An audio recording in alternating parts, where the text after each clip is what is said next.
जय हिंद मेरे दोस्तों, मैं हूं पीके प्लस और आप देख रहे हैं मेरे नए YouTube channel P K plus classes. मैं आपको भारतीय संविधान के महत्वपूर्ण अनुच्छेद को इतना सरल तरीके से समझाऊंगा जो आप भूलवे नहीं कीजिएगा। आप भूलना चाहिएगा मगर भूलिएगा नहीं। यह आपको जितने भी पीसीएस यूपीएससी एग्जाम है उसमें बहुत ही उपयोगी होते हैं। चलते हैं अब पहले आपको हम बेसिक बता देते हैं कि भारतीय संविधान मूल रूप से 1950 में यह लागू हुआ था, जिसमें कुल 395 अनुच्छेद है, लेकिन यह बढ़कर लगभग अब 450 के प्लस हो चुका है। लेकिन 395 जो क्रमांक है वह 395 ही है।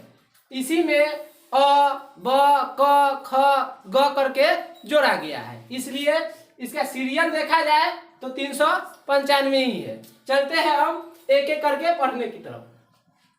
भाग 1 में अनुच्छेद 1 से 4 तक है, जिसमें अनुच्छेद 1 कहता है भारत राज्यों का संघ है।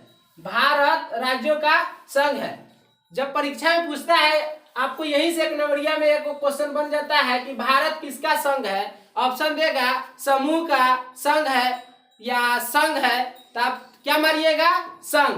क्या मारना होगा इसमें? संघ। समूह को नहीं मारना होगा, संघ को मारना होगा। पहला यही से वो आंसर निकल जाता है। अनुच्छेद 2 कहता है राज्य स्थापना और निर्माण, यानी अनुच्छेद 2 क्या कहता है कि यदि कोई स्टेट दूसरे देश में से कटकर भारत में जुड़ना चाहता है तो वह किस अनुच्छेद के तहत जुड़ेगा? अनुच्छेद 2 के तहत राज्य का स्थापना या निर्माण होगा।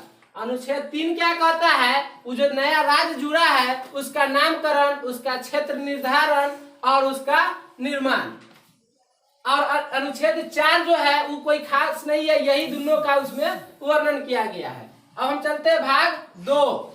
अनुच्छेद 5 से 11 तक इसमें वर्णन है, जिसमें यह नागरिकता को दर्शाता है। भाग 2 अनुच्छेद 5 से 11 क्या करता है? भारत के नागरिकता को दर्शाता है।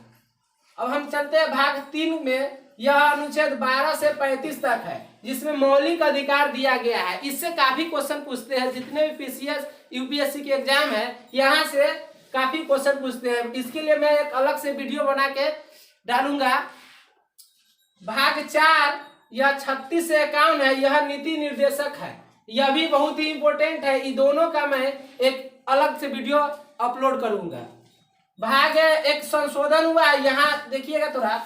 4 के ए यानी 51 के ए, यह 42वें संशोधन सन 1976 में किया गया है, जिसे मौलिक कर्तव्यों का वर्णन है। यह तीनों का मैं अगले नेक्स्ट वीडियो में आपको डालूंगा, जिसको आप सरल तरीके से समझ जाएंगे। अब मैं एक इसको याद करना है, एक खंड में बांट के। पहला अनुच्छेद क्या कहता है? भारत राज्यों का संघ है। दूसरा क्या कहता है कि जो भी बाहरी स्टेट आया है वह अनुच्छेद 2 के तहत उसको निर्माण किया जाएगा, उसका नामकरण के लिए अनुच्छेद 3 है। तो एक खंड में इसको बांट के याद कर लेंगे। दूसरे खंड भाग 2 नागरिकता, भाग 3 में मौलिक अधिकार, भाग 4 में नीतिक निर्देशक का वर्णन है। भाग 4 के ए जो संशोधन हुआ है 42वें संशोधन, उसमें मौलिक कर्तव्य, इसका मैं एक अलग से वीडियो बनाऊंगा। इसके अब आगे चलते हैं। राष्ट्रपति। राष्ट्रपति यानी देश के संचालन के लिए राष्ट्रपति के लिए राष्ट्रपति पद होना चाहिए। यह अनुच्छेद 52 में वर्णित है। 52 में वर्णित है कि राष्ट्रपति एक होना चाहिए, यानी उसका एक पद होना चाहिए। जब राष्ट्रपति हो जाएगा तो उसका भी एक शक्ति चाहिए। तो यह शक्ति के लिए अनुच्छेद 53 का वर्णन किया गया है, जिसमें उसके शक्ति और उसके कार्य को निहित किया गया है। अनुच्छेद 54 उसका निर्वाचन कैसे होगा, इसका वर्णन किया गया है अनुच्छेद 54 में। राष्ट्रपति का निर्वाचन किस अनुच्छेद के तहत किया जाता है? अनुच्छेद 54 के तहत। उसके बाद याद करना एकदम आसान सी बात है। 52, 53, 54, यानी 52 में पद, 53 में शक्ति या उसका कार्य, 54 में उसका निर्वाचन। जब हम राष्ट्रपति बना दिए हैं और उसको खारिज करना हो यानी उसको हटाना हो तो उसके लिए भी कुछ अनुच्छेद चाहिए। तो अनुच्छेद 61 क्या कहता है? महाभियोग, यानी राष्ट्रपति को जब राष्ट्रपति महोदय को जब हटाना हो तो यानी उसका क्या कहेंगे? महाभियोग।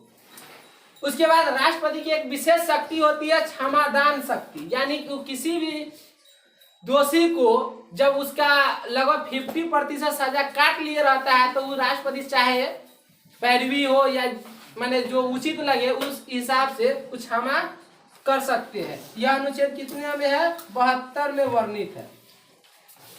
अनुच्छेद 85 क्या कहता है? लोकसभा का विघटन। राष्ट्रपति के अध्यक्षता में लोकसभा का विघटन भी किया जा सकता है।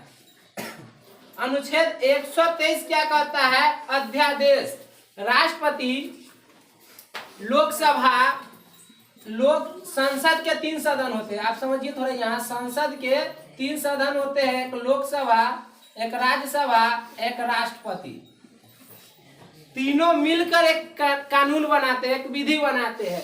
तो कभी क्या होता है कि इन दोनों का बैठक नहीं हुआ है और तीसरा अकेले राष्ट्रपति जब एक नया कानून को बना दे, देश के लिए जरूरी हो कानून, वह कानून को बना दे, उसका वर्णन 123, यानी देखिए 3 आदमी है, याद रखने का ट्रिक देखिए, 1 2 3 में से 2 नहीं है सम्मिलित, एगो सम्मिलित है राष्ट्रपति, उसी को हम कहेंगे अध्यादेश। यानी अकेले राष्ट्रपति जो कानून बनाएगा उसको हम कहेंगे अध्यादेश।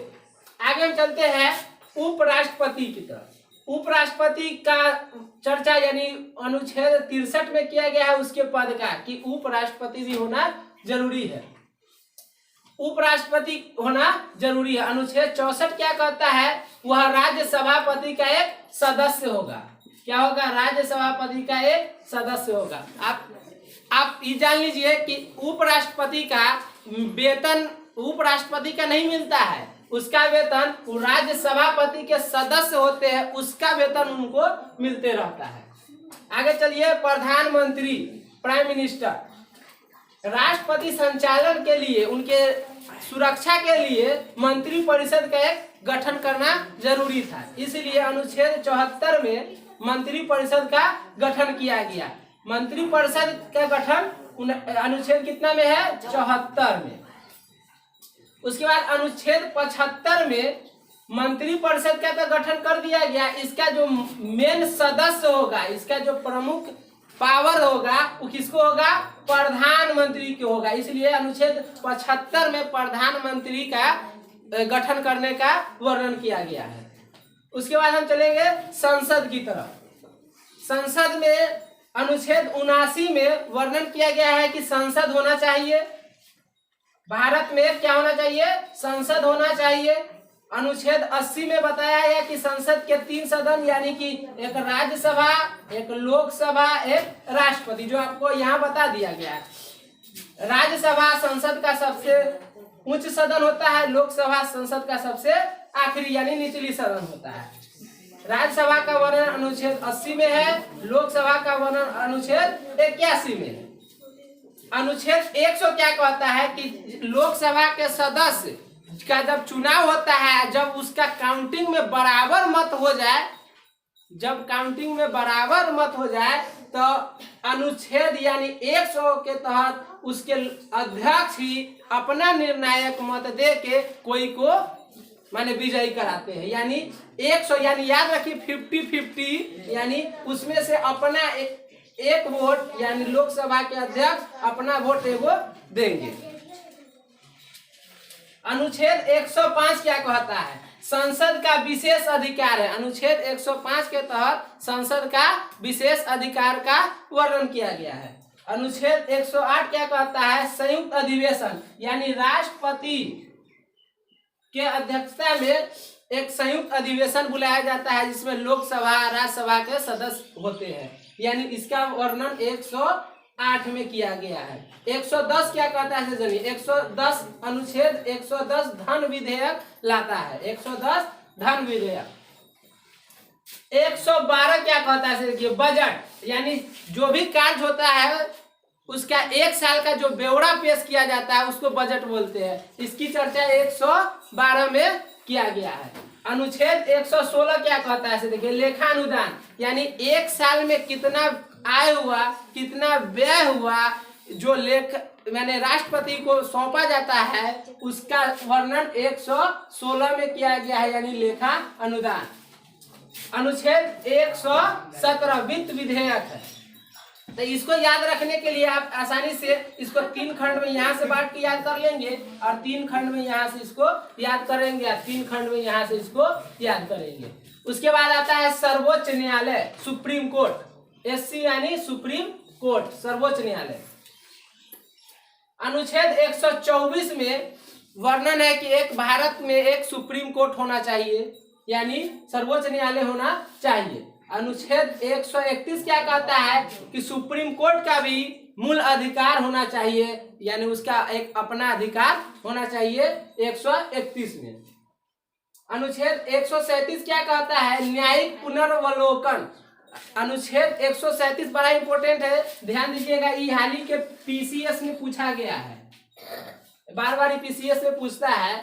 जब लोकसभा और राज्यसभा के सदस्य यानी कानून बना लेते हैं और वह संविधान के विपरीत रहता है, तो तब वह सुप्रीम कोर्ट के जो जज होते हैं उसकी जांच निरीक्षण करते हैं, गलत पाया जाता है तो उस कानून को खारिज कर देते हैं, यानी समाप्त कर देते हैं। उसका वर्णन 137 में किया गया है, यानी इसी को कहते हैं न्यायिक पुनर्वलोकन।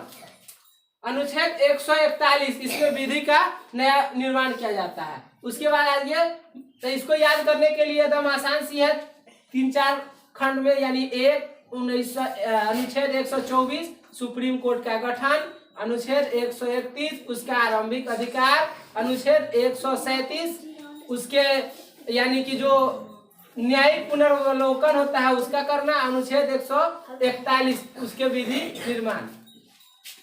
उसके बाद है महान्यायवादी। अनुच्छेद 76 के तहत महान्यायवादी का गठन किया गया है, जिसका मूल काम होता है, ये क्या करता है, यह सरकार को कानून बनाने के लिए राय विचार देता है, यानी इसकी योग्यता एज ए जज के बराबर होता है। इसकी योग्यता जज के बराबर होता है। यही सरकार को बताता है ऐसे कीजिए वैसे कीजिए संविधान के अनुसार, तो उसी को हम कहते हैं महान्यायवादी। अनुच्छेद 148 क्या कहता है, कैग, CAG कैग, इसको हिंदी में कहते हैं लेखा परीक्षक नियंत्रण। ये क्या करता है, ये जितना भी घोटाला है, जो घोटाला को समझिए उजागर करता है, जितना भी घोटाला होता है इसको उजागर करता है। हाल ही में कोलगेट को घोटाला हुआ है, इस सब का उजागर कौन किया होगा, कैग का काम है। यानी इसका मूल काम है वित्तीय में जो भी मतलब कौन घोटाला के यानी कौन टैक्स दे रहा है नहीं दे रहा है, इस सब की देखरेख करना। वीडियो अच्छा लगे तो सब्सक्राइब करें, लाइक करें और अपने दोस्तों को शेयर अवश्य करें। धन्यवाद।